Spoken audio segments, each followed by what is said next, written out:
பாதத்தில் அமர்ந்து அவர் வசனங்களை கேட்க ஆவலோடு அமர்ந்திருக்கும் உங்கள் அனைவரையும் பரிசுத்த தேவனின் நாமத்தில் வாழ்த்துகிறோம். நாம் வசனங்களை இன்னும் ஆர்வத்தோடு ஆராய்ந்து அறிந்து கொள்ளும்போது தேவ வார்த்தைகள் நம் இருதயத்தை நிரப்பி நாம் சரியான பாதையில் நடக்க அது உதவி செய்யும். நம் இருதயம் முழுவதும் வேத வார்த்தைகளால் நிரப்பப்பட்டு நம் வாழ்க்கை ஒளி வீச தேவன் நமக்கு கிருபை செய்வாராக.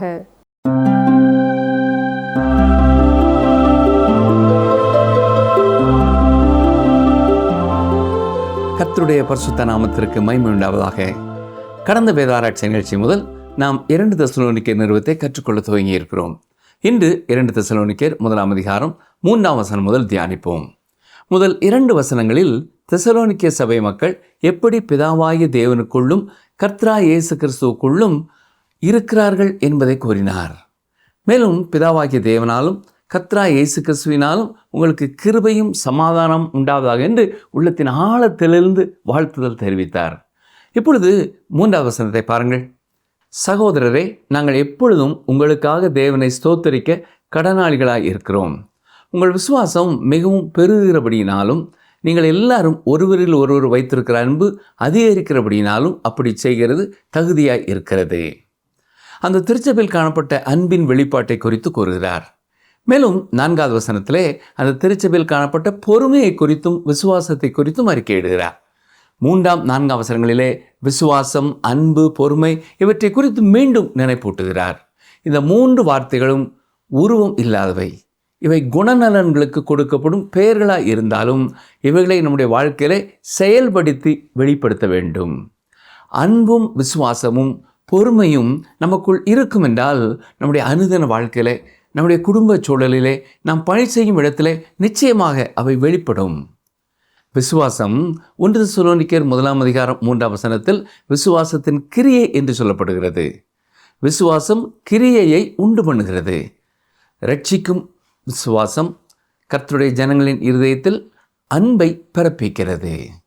அருமையான சகோதரனை, சகோதரியே, நீங்கள் கர்த்தருடைய பிள்ளைகளாக இருப்பீர்கள் என்றால் நீங்கள் விரும்பினாலும் விரும்பாவிட்டாலும் என்னை நீங்கள் நேசிக்க வேண்டும், நானும் உங்களை நேசிக்க வேண்டும்.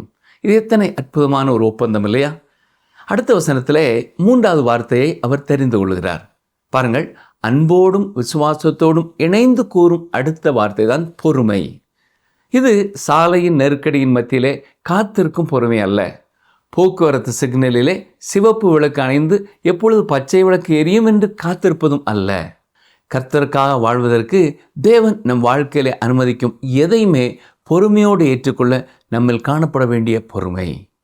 ஒரு நாளில் கர்த்தருடைய பிரசன்னத்திற்குள்ளே வர வேண்டும் என்பதற்காக பொறுமையோடு காத்திருக்கும் பொறுமையை இது கூறுகிறது.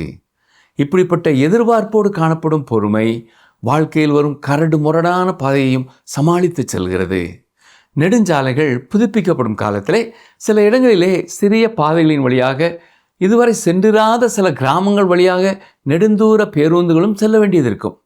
இந்த பாதை கரடு முரடாக காணப்பட்டாலும் நெடுஞ்சாலை போய் சேர இன்னும் 2 கிலோமீட்டர் தூரம்தான் இருக்கிறது என்ற அறிவிப்பு பலகையை பார்க்கும் பொழுது அந்த எதிர்பார்ப்பில் நம் பாதையின் வசதி குறைவு பெரிதாக தெரியாது. பிரியமானவர்களே, எதிர்காலத்தை குறித்த ஒரு சிறந்த கண்ணோட்டம் இருந்தால் நம்பிக்கையும் பொறுமையும் மலரும். எதிர்காலத்தில் வரப்போகிற பளபளப்பான சாலைகளை குறித்த நம்பிக்கை பொறுமையை உண்டு பண்ணுகிறது. சில வேளைகளிலே நாம் நினைக்கும் தூரத்தை விட அது மிக சீக்கிரமாகவே வந்துவிடும். அடுத்ததாக 3வது வசனத்தில் பவுல், நாங்கள் எப்பொழுதும் உங்களுக்காக தேவனை ஸ்தோத்தரிக்க கடனாளிகளாக இருக்கிறோம் என்கிறார். ஏன் அப்படி அவர்கள் கடனாளிகள்? இவர்கள் மூலமாகவே அந்த சபை உருவானது. அது மட்டுமல்ல, விசுவாசத்தில் அவர்களின் வளர்ச்சியை இப்பொழுது காண முடிகிறது. ஒருவரில் ஒருவர் அன்புள்ளவர்களாக இருப்பதிலே அந்த வளர்ச்சியை காண முடிகிறது. நிகழ்ச்சியை கேட்டுக்கொண்டிருக்கிற அருமையான சகோதரனே, அருமையான சகோதரியே, உங்கள் அருகில் இருக்கும் சகோதரிகள் மேல் உண்மையான அன்பு உங்களுக்கு இல்லை என்றால் கர்த்தரை நோக்கி இருக்கும் உங்களுடைய அன்பிலே வளர்ச்சி இல்லை. கிருபையிலும் விசுவாசத்திலும் நீங்கள் வளரும் பொழுது உங்களுடைய அன்பு பெருகுகிறது. நம்முடைய வாழ்க்கையிலேயும் தேவன் அவ்வப்பொழுது சில கஷ்டங்களை அனுமதிக்கிறார். அப்படிப்பட்ட ஒழுக்கப்படுத்துதல், கண்டிப்பு நம்முடைய வாழ்க்கையிலே மேலும் மேலும் பொறுமையை உண்டாக்குகிறது. நம்முடைய எதிர்காலத்தை நம்பிக்கையோடு பார்த்து கொண்டிருக்க நம்மை அது தட்டி எழுப்புகிறதா இருக்கிறது. சரி, இப்பொழுது 2 தெசலோனிக்கேயர் முதலாம் அதிகாரம் 4 வசனத்தை பார்ப்போம். நீங்கள் சகிக்கிற சகல துன்பங்களிலும் உபத்திரவங்களிலும் பொறுமையையும் விசுவாசத்தையும் காண்பிக்கிறது நிமித்தம் உங்களை குறித்து நாங்கள் தேவனுடைய சபைகளில் மேன்மை பாராட்டுகிறோம். துன்பங்களிலும் உபத்திரவங்களிலும் என்று கூறுகிறார். உண்மையான விசுவாசிகளின் கூட்டமாகிய திருச்சபை மகா உபத்திரவ காலத்தின் வழியாக செல்லாது. என்றாலும் நாம் சில துன்பங்களின் வழியாக செல்ல வேண்டும். நம் ஒவ்வொருவருக்கும் இந்த உலகத்திலே துன்பங்கள் உண்டு. எனக்கு எந்த பிரச்சனையுமே இல்லை என்று கூறுவீர்கள் என்றால் உங்களிலே ஏதோ பிரச்சனை இருக்கிறது. ஏனென்றால் கர்த்தர் தம்முடைய பிள்ளைகளை கண்டிக்கிறார், ஒழுக்கப்படுத்துகிறார். பொறுமை என்பது அருமையான ஒரு வார்த்தை. பொறுமை என்னும் தமிழ் வார்த்தைக்குரிய கிரேக்க வார்த்தையின் வெளிப்படையான அர்த்தம் அடியில் நிற்பது அல்லது ஒரு காரியத்திற்கு கீழே வைக்கப்படுதல் என்பதாகும். வாழ்க்கையிலே துன்பங்கள் உபத்திரவங்களின் கீழ் வைக்கப்பட்டிருக்கும் பொழுது அதிலிருந்து பலர் தப்பிக்கொள்ள முயற்சி எடுக்கிறார்கள். ஆனால் பொறுமை உள்ளவர்கள் துன்பத்திற்கு அடியில் நின்று அதை சகித்து கொண்டும் அந்த பாரத்தை சுமந்து கொண்டும் பொறுமையோடு இருப்பார்கள். பொறுமை உள்ளவர்கள் துன்பத்தை தூக்கி எறிகிறதில்லை, அதிலிருந்து தப்பிக்கொள்ள முயற்சிக்கிறதில்லை. அக்காலத்து ரோம உலகத்திலே இந்த தெசலோனிக்கே விசுவாசிகள் நற்சாட்சி பெற்றவர்களாய் இருந்தார்கள். தெசலோனிக்கே ஒரு ரோம குடியிருப்பு. அந்த குடியிருப்பிலிருந்து அந்த பகுதியை சுற்றிலும் மக்கள் போக்கும் வரத்துமாய் இருந்தார்கள். எனவே இந்த கிறிஸ்தவ விசுவாசிகளின் பொறுமையும் அவர்கள் விசுவாசமும் அவர்கள் பாடுகளை சகித்து கொள்ளும் பண்பும் அந்த பகுதி முழுவதும் பரவியது. உபத்திரவம் என்பது ஏதோ புதுமையான ஒரு காரியம் அல்ல. கர்த்தருடைய வசனம் மிக தெளிவாக இந்த உலக வாழ்க்கையிலே நமக்கு உபத்திரவம் உண்டு என்பதைத்தான் கூறுகிறது. அப்போஸ்தலனாகிய பேதுரு இதை குறித்து எழுதுவதை கவனியுங்கள். வாசிக்கிறேன். 1 பேதுரு 4 அதிகாரம் 12 வசனம். பிரியமானவர்களே, உங்களை சோதிக்கும்படி உங்கள் நடுவில் பற்றி எரிகிற அக்கினியை குறித்து ஏதோ புதுமை என்று திகையாமல். சில கிறிஸ்தவர்கள் இந்த காரியம் என்னுடைய வாழ்க்கையிலே நடக்கும்படியாக தேவன் ஏன் அனுமதித்தார் என்று தெரியவில்லை என்று கூறுவார்கள். யாருக்குமே இப்படி நடக்கவில்லை, எனக்குத்தான் இப்படி நடக்கிறது என்றும் சொல்வார்கள். ஏன்? நீங்கள் கூட அப்படி சொல்லி இருக்கலாம். ஆனால் பிரியமானவர்களே, நீங்கள் எப்படிப்பட்ட பிரச்சனை வழியாக, துன்பங்கள் வழியாக, உபத்திரவங்கள் வழியாக இன்று சென்று கொண்டு இருந்தாலும் உங்களைப் போல இதே பாடுகளின் வழியாக கடந்து செல்கிறவர்கள் பலர் உண்டு. துன்பங்கள், பாடுகள், துயரங்கள் இந்த உலகத்திலே நமக்கு புதிதானவைகள் அல்ல. மேலும் பேதுரு என்ன சொல்கிறார் பாருங்கள். 1 பேதுரு 4 அதிகாரம் 13 வசனம். கிறிஸ்துவின் மகிமை வெளிப்படும் போது நீங்கள் களிகூர்ந்து மகிழும்படியாக அவருடைய பாடுகளுக்கு நீங்கள் பங்காளிகள் ஆனதால் சந்தோஷப்படுங்கள். அது மட்டுமல்ல, கிறிஸ்தவர்கள் சில பிரச்சனைக்குள்ளே மாட்டிக்கொள்ளும் வாய்ப்பு இருக்கிறது என்பதை குறித்தும் அவர் எச்சரிக்கிறார். வாசிக்கிறேன். 16 வசனம். 1 பேதுரு 4:16. ஒருவன் கிறிஸ்தவனாயிருப்பதனால் பாடுபட்டால் வெட்கப்படாமல் இருந்து அது நிமித்தம் தேவனை மகிமைப்படுத்த கடவன். பிரியமானவர்களே, பொறுமையை கற்றுக்கொள்ளும்படியாக நாம் ஒழுக்கப்படுத்தப்படுவதற்கும் தீமை செய்கிறதுனாலே தண்டிக்கப்படுவதற்கும் வித்தியாசம் இருக்கிறது. கர்த்தர் தம்முடைய பிள்ளைகளின் வளர்ச்சிக்காக, அவர்களின் நன்மைக்காக அவர்களை ஒழுக்கப்படுத்துகிறார். அப்பொழுது அவர்கள் வாழ்க்கையிலே பொறுமையும் எதிர்காலத்தை குறித்த நம்பிக்கையும் உண்டாகும். இந்த உலகத்திலே நாம் மிகவும் சௌகரியமாக வாழ்வது நல்லதல்ல. அப்படி வாழ்ந்தால் ஆண்டவராய் இயேசு கிறிஸ்துவின் வருகையை குறித்து எதிர்பார்த்து காத்திருக்க மாட்டோம். சரி, 2 தெசலோனிக்கேயர் 1 அதிகாரம் 5 வசனம்.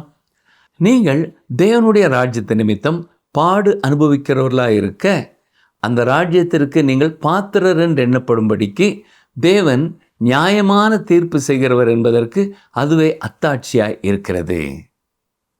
நாம் பாடுகளை அனுபவிப்பதினால் ரட்சிப்படைய மாட்டோம். நம்முடைய பாடுகளுக்கும் நம்முடைய ரட்சிப்பிற்கும் எந்த விதமான தொடர்பும் இல்லை. ஆனால் நம்முடைய பாடுகள் நம்மை நித்திய வாழ்க்கைக்கு தகுதிப்படுத்துகின்றன, நம்மை அது ஆயத்தப்படுத்துகின்றன. நம்முடைய வாழ்க்கையை சற்றே நாம் பின்னாலே திரும்பி பார்ப்போம் என்றால், இதைவிட இன்னும் அதிகமாக ஆண்டவர் என்னை கண்டித்திருப்பார் என்றால் நன்றாக இருந்திருக்குமே என்று நாம் யோசிக்கலாம். 8 வசனத்திலிருந்து துன்மார்க்கருக்கு வரும் தண்டனைகளை குறித்து கூறப்பட்டிருக்கிறது. அவைகளுக்கு இது ஒரு நல்ல முகவுரை என்று கூறலாம். பாருங்கள், வாசிக்கிறேன். 2 தெசலோனிக்கேயர் 1:6.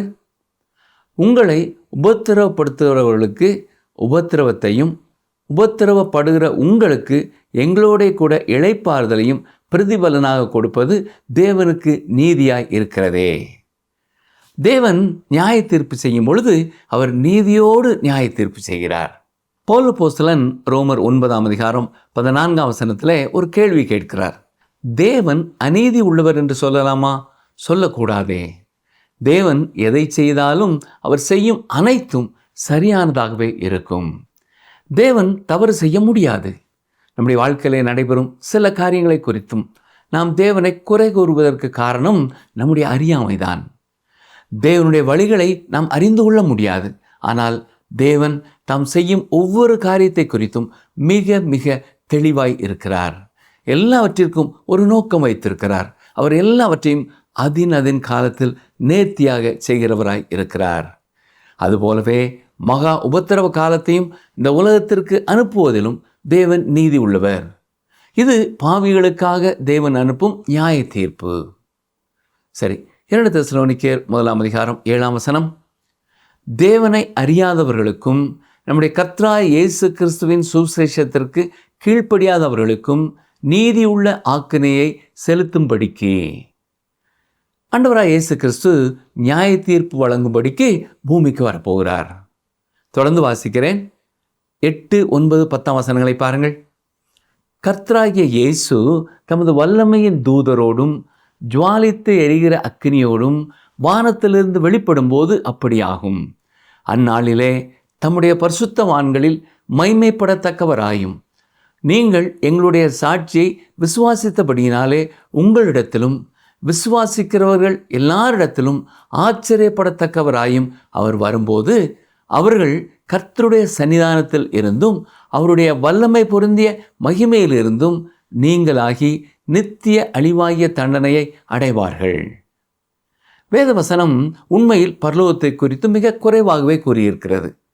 அதற்கு ஒரு காரணம், நம்முடைய சொந்த அறிவினாலே அதை பூரணமாய் புரிந்து கொள்ள முடியாது. அது எத்தனை மகிமை நிறைந்ததாக இருக்கிறது. எப்பொழுதும் நாம் பரலோக சிந்தை உள்ளவர்களாகவே இருந்து இந்த உலகத்திலே யாருக்கும் பயனற்றவர்களாய் போய்விடக்கூடாது என்பதற்காகவும் தேவன் பரலோகத்தை குறித்து அதிகமான காரியங்களை நமக்கு வெளிப்படுத்தவில்லை என்று சொல்லலாம். இந்த உலகத்திலே நம்முடைய அனுதின வாழ்க்கையின் மேல் நம்முடைய கண்கள் கவனமாக இருக்க வேண்டும். நம்முடைய பார்வை நாம் செய்யும் பணியில் கவனமாக இருக்க வேண்டும். பரலோகத்தை குறித்து மிக அதிகமாக நமக்கு அவர் கூறவில்லை. இந்த உலக வாழ்க்கையிலும் தேவன் நமக்கு ஒரு நோக்கம் வைத்திருக்கிறார். அந்த நோக்கத்தை நாம் நிறைவேற்ற அவர் விரும்புகிறார். வேத புத்தகம் பரலோகத்தை குறித்து மிக குறைவாக சொல்லியிருக்கிறது. அதே போல் தேவனை ஏற்றுக்கொள்ளாதவர்களின் நிலைமை குறித்தும் அதிகமாக கூறவில்லை. பரிசுத்த ஆவியானவர் இந்த 2 காரியங்களின் மீதும் திரையை விரித்து மூடி வைத்திருக்கிறார்.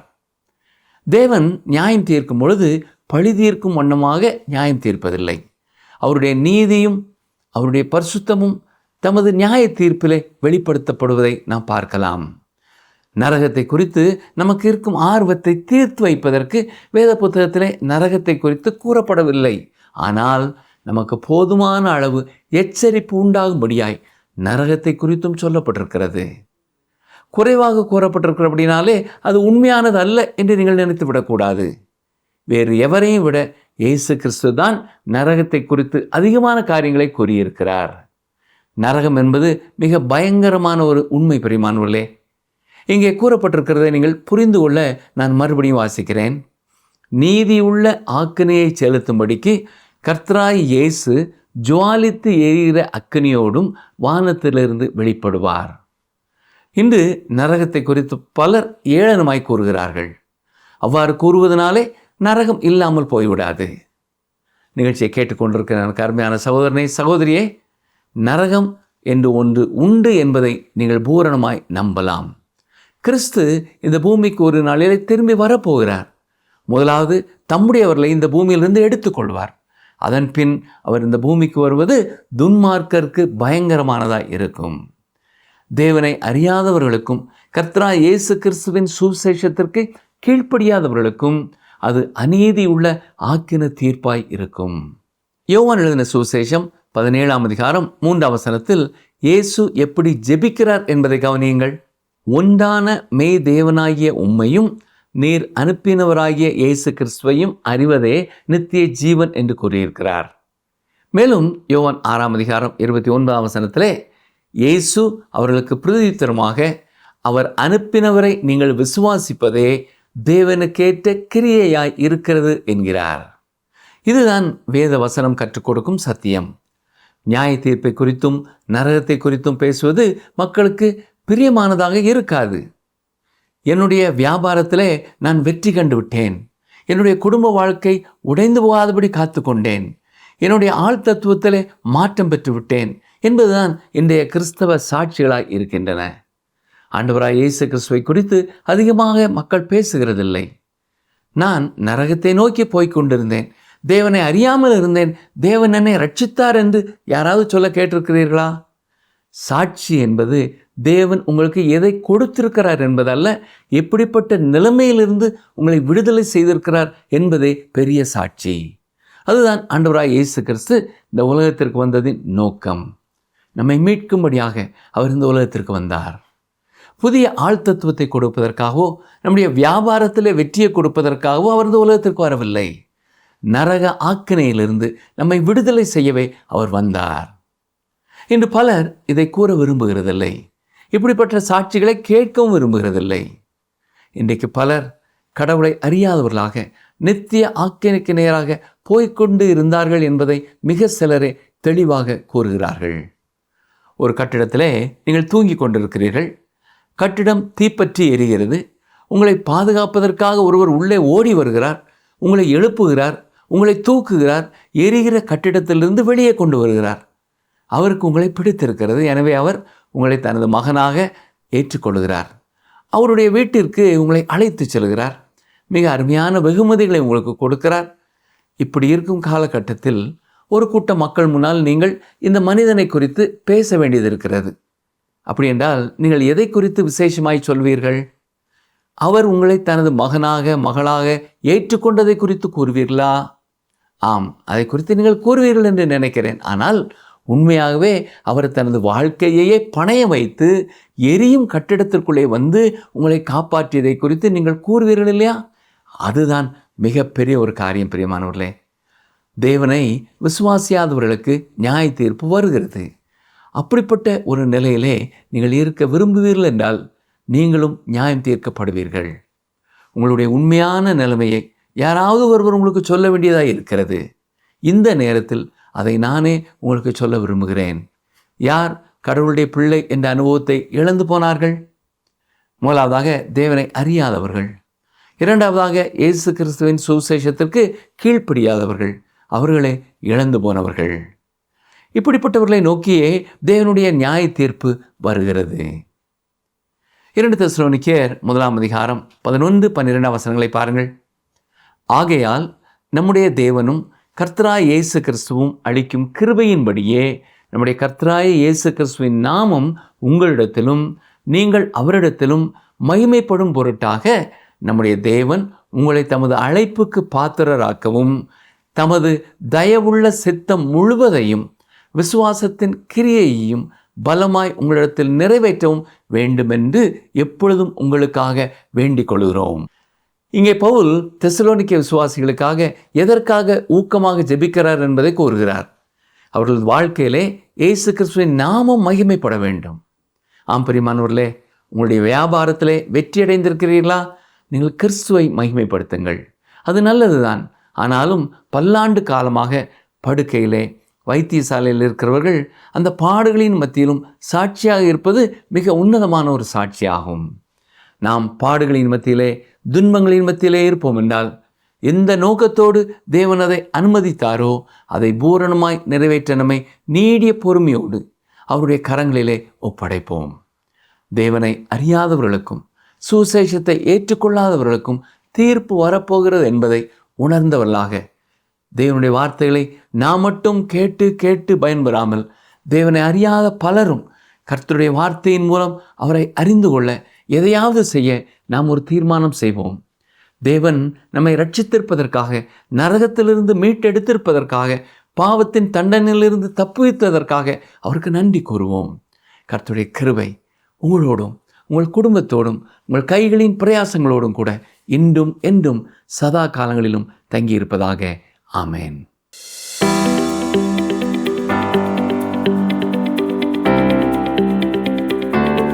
நீதியுள்ள ஆக்கினையை செலுத்தும்படிக்கு கர்த்தராகிய இயேசு வானத்திலிருந்து எப்படி வெளிப்படுவார்? நீதியுள்ள ஆக்கினையை செலுத்தும்படிக்கு கர்த்தராகிய இயேசு வானத்திலிருந்து எப்படி வெளிப்படுவார்? ஆப்ஷன் ஏ, ஜுவாலித்து எரிகிற வல்லமையோடும். ஆப்ஷன் பி, ஜுவாலித்து எரிகிற மகிமையோடும். ஆப்ஷன் சி, ஜுவாலித்து எரிகிற அக்கினியோடும். இன்றைய கேள்விக்கான சரியான பதிலை 9962032803 என்ற எண்ணிற்கு வாட்ஸ்அப் மூலம் அனுப்புங்கள்.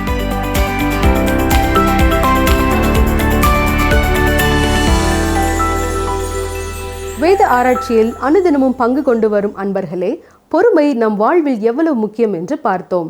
வேதம் இவ்வாறு கூறுகிறது: அவர் உங்களை ஏற்ற காலத்தில் உயர்த்தும்படி அவருடைய பலத்த கரத்தின் கீழ் அடங்கியிருங்கள். ஆம், நம்முடைய பாடுகள், சோதனைகள் எல்லாம் பொறுமையாக கடந்து செல்லும் போது தேவன் நம்மை அவருக்கு சித்தமான நேரத்தில் உயர்த்துவார்.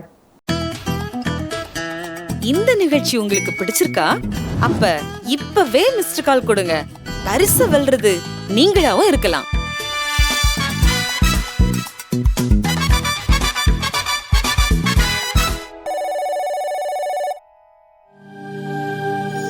தெய்வ வாக்கு.